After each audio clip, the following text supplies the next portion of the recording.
Andijon viloyati Bo'ston tumani Davlatobod hududidagi 19-24 sonli konturda amalga oshirilgan ishlar bo'yicha bugun 23-may kuni keldik.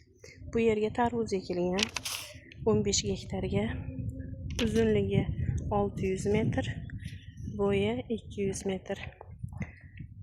Bu yerda ekilgan tarvuzlarda zamonaviy usullar bilan parvarishlanmoqda.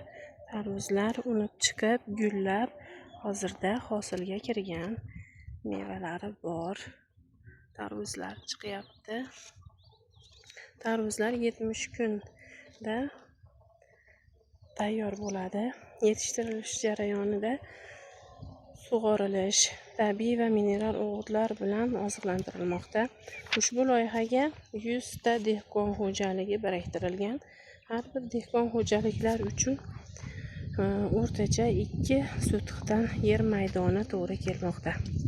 Samaradorligini oshirish uchun lider tadbirkor biriktirilgan.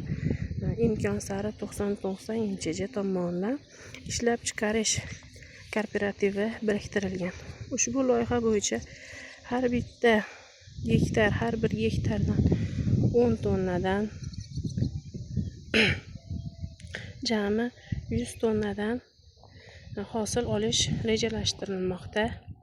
Mazkur ekinda yig'ib olishgandan so'ng daromadlik ikkinchi ekinda ekish jarayoni olib boriladi.